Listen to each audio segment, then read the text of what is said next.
Hello everyone, welcome back to the PYQ series, that is AnthroView. Today we are going to take up 2024 first question of paper 2, that is digitization of rural economy. So if such a kind of question is asked, which is very open, mostly related to the general understanding, so in that case, you should take the help of some publishers of research articles so that those research articles will act as substantiation. But along with that, you can bring some theoretical understanding. So in the introduction, what you can do is you can write Everett Rogers' theory, who says that digitization of rural economy is nothing but diffusion of technology. Okay, so it's a diffusion of technology to the rural areas. Now, this diffusion of technology doesn't lead to technological shift alone. Rather, it is going to impact the socio-cultural systems and economic systems along with the influence on the traditional livelihood patterns. Okay, so their behaviors, everything is going to change. So from an anthropological perspective, it's not just a technological shift, rather it is going to impact the socio-cultural and the economic systems as well, which is going to influence the behavior of the people. So this can be your introduction, and in the body, when you're writing the body part, what you should do is you should include some studies. Okay, so everybody will be writing the same thing in the body. What is digitization? Obviously, you bring the technology to the banking part. Okay, you bring online wallets, you try to transact digitally. So how was the economy before? Okay, so how was the traditional economy? You just give what is the kind of traditional economy you have in the past. It is mostly peasantry in the rural areas, so it is agriculture based. Now, how this agriculture based livelihood or the economy is getting transformed because of digitization. So, in this agriculture process, because of digitization, what all changes have come? First thing, their market access.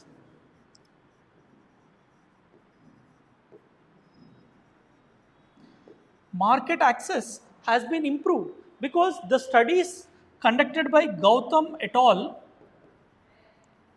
So they have conducted studies in 29 states and 2 union territories, and they try to observe how the digitization is impacting the rural economy. So there what they have observed is that this intermediaries who were present previously between the market and the farmers or the peasants. So this intermediaries has been reduced, and now through the platform of enam, okay, through the platform of enam, what is happening is that they are able to access directly, and they were able to know the market prices, because of which the intermediary commission that was there, they are able to avoid. So in a way, this online transaction has helped the farmers in a better way. And at the same time, if you see the financial inclusion and economic sustainability, which was tried through the farmer producer organization, you know, FPOs, right? So these FPOs, now taking the benefit of enam, are able to better increase their margins, and at the same time they are increasing the sustainability also. And this was the target of government, to create 10,000 FPOs across the country, right? So that is happening. And there is one more study by Sadhguru Pyari. Okay, so Sadhguru Pyari's study of Uttar Pradesh. So Sadhguru Pyari has conducted, Dr. Sadhguru Pyari has conducted the study in Uttar Pradesh to observe that how this digitization or economic transformation in rural Uttar Pradesh has happened due to digitization. And here what you notice is that government has made so much efforts to increase digital transactions, and the rural communities did not take the benefit to the extent which government believed, because there are some problems with it. So in one way, you try to show the benefits of digitization by using the study of Gautam et al. There he has shown that financial inclusion and how the FPOs are taking the benefit of the ENAM to reduce the intermediaries and increase their profits. However, the study that has been conducted by Sadhguru Pyari has highlighted that there are some drawbacks.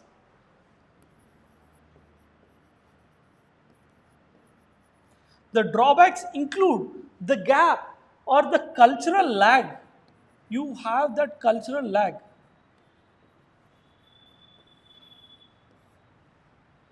Okay, we understand what is the cultural lag. If you have this as the graph, digitization, that means technological improvement. Your technological improvement is happening at this way, and whereas the digital literacy is very less. So the gap that is present, this is the cultural lag that is existing in the rural areas. So always try to interlink your concepts that you have learned in the paper 1 to paper 2 and try to use. You can write the William Ogborn's cultural lag reflects here the gap between the technological growth or the shift in the technology versus the digital literacy that is there with respect to the rural people reflects the cultural lag. This you can write it, and you can try to say that this digital unemployment, okay, so at the same time lack of digital training and internet connectivity, these are all the major barriers that exist for the full digital integration. So full digital integration did not happen yet. And there is one more study that is done by Rajiv Ahir and along with others. What they have said is, this study is conducted in 2024 itself, that is digitization and agricultural transformation in rural India.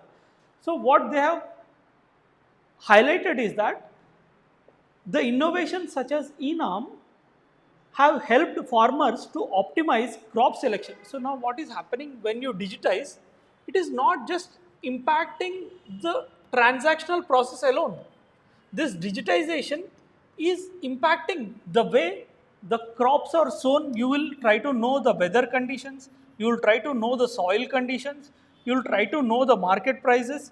So you are able to understand everything properly, and because of which you will select a proper crop. So at the stage of production you are trying to increase the benefit, at the stage of consumption you are trying to increase the benefit, at the time of sale as well. So in this way what they have observed is that Ahir and Jivika Jain, okay, so Rajkumar Ahir and Jivika Jain, in their work digitization and agricultural transformation in rural India, there they have highlighted that people have taken this benefit and in a way they try to increase their margins. However, the study warns that the digitization is not to the fullest, and the people belonging to the lower rung of the rural areas are not able to utilize this, and the digital inequality do exist in India, and that has to be addressed carefully. Their digital literacy has to be improved. At the same time, their access to digital technology, because the people themselves do not have the access to internet. Only the well-off farmers are having access to internet and they are taking the benefits. And you have to create access to this lower rung people as well. So this is the warning that has been given by the study Digitization and Agriculture Transformation in Rural India, that is conducted by Rajkumar Ahir and Jivika Jain in 2024.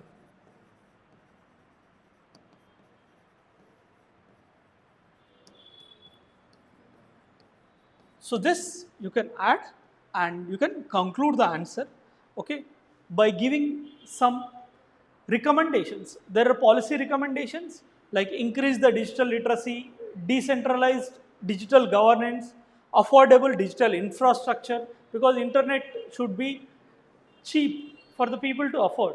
Okay, so in the conclusion you can write, from an anthropological perspective, digitization is not just a technological shift, rather it is a cultural force. Okay, so it's not just a economic tool, rather it's a cultural force that is trying to reshape the rural identities, power structures and governance systems. Okay, so it is trying to reshape everything. So anthropology tries to see this part differently, not just as an economic tool. So that's how you have to write, and you can conclude the answer. Okay, so I think you have understood how to handle the questions which are very open and how to integrate your basic concepts into the answer.